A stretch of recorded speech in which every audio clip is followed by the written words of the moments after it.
Bom dia, turma. Tudo bem com vocês? Hoje daremos início a um novo assunto, que é a sociedade urbana. Na aula anterior, nós falamos sobre a descoberta do ouro.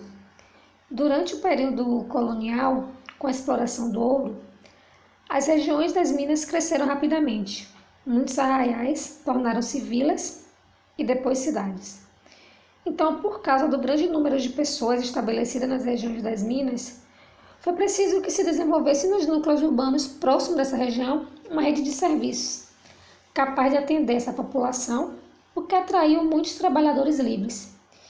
Porém, apesar das mudanças sociais trazidas pela atividade mineradora, a escravidão ela continuou sendo a principal forma de mão de obra na colônia. Então, com a descoberta do ouro, as pessoas começaram a construir moradias próximas das áreas de mineração e os agrupamentos de casas formavam os arraiais, como eu já falei, que deram origem às vilas e depois às cidades. E as mais importantes que viraram cidades foram Ouro Preto, antiga Vila Rica, e Cuiabá, antiga Vila Real. A sociedade nas regiões de mineração era em sua maioria urbana. Então, quem eram essas pessoas que moravam nessa área urbana? Então, eu trouxe uma pirâmide para falar um pouquinho sobre essa sociedade, sobre essas pessoas. No topo dessa pirâmide encontram-se os mais poderosos. Eles eram minoria, eram o menor número. Nesse caso, os donos de minas, fazendeiros e altos funcionários, que faziam parte da camada mais rica da sociedade. Em seguida, as camadas intermediárias, nesse caso os comerciantes, funcionários públicos e pessoas livres pobres. E na base da pirâmide estão os mais pobres, nesse caso os africanos escravizados e seus descendentes em maior número, que eram essas pessoas que trabalhavam na extração de minérios e também como carpinteiros, pedreiros, marceneiros, ferreiros, pintores, alfaiates e sapateiros. Bem, a religião tinha um papel importante no cotidiano das pessoas e a vida religiosa católica se organizava por meio das irmandades. É comum nos dias de hoje que as pessoas participem de atividades comunitárias, muitas vezes com motivações religiosas, como procissões, catequeses, grupos de reflexão, festas.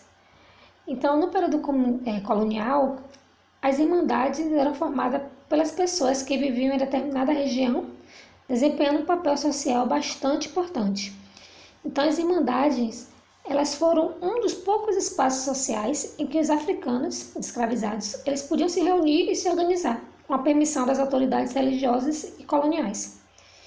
Isso porque parte delas vê as irmandades como uma maneira deles criarem vínculos mais sólidos com o catolicismo e também como um recurso de pacificação e de atenuação dos conflitos sociais.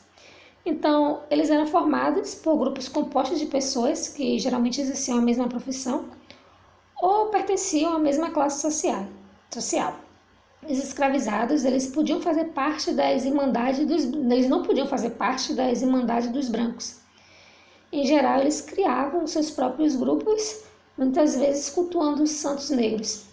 Então, assim, muitos africanos escravizados e afrodescendentes, eles também tinham uma religião diferente da católica, desenvolvida pelos seus ancestrais, mas na maioria das vezes eram proibidas pelos seus senhores de exercê-los. E aí, como era o trabalho nas minas? Bem, os trabalhos nas minas eram muito exaustivos, muito pesado, muito cansativo e feitos pelos escravizados. Constantemente, esses escravizados eles eram vigiados e quem supervisionava o trabalho deles geralmente ou era o dono das minas ou trabalhadores livres, pobres escravizados. E era comum alguns escravos eles trabalharem depois da sua jornada de trabalho. Muitas vezes eles trabalhavam escondidos, nos seus dias de folga ou à noite, de madrugada. Para quê? Porque eles queriam juntar dinheiro e tentar comprar sua liberdade, para tentar melhorar sua condição de vida ou enfeitar suas igrejas. Certo? Então, essa é a aula de hoje. Na próxima aula, nós faremos uma breve revisão sobre esse assunto e iremos falar, sobre como era feito o controle sobre as regiões mineradoras. Espero que tenham entendido e até a próxima aula.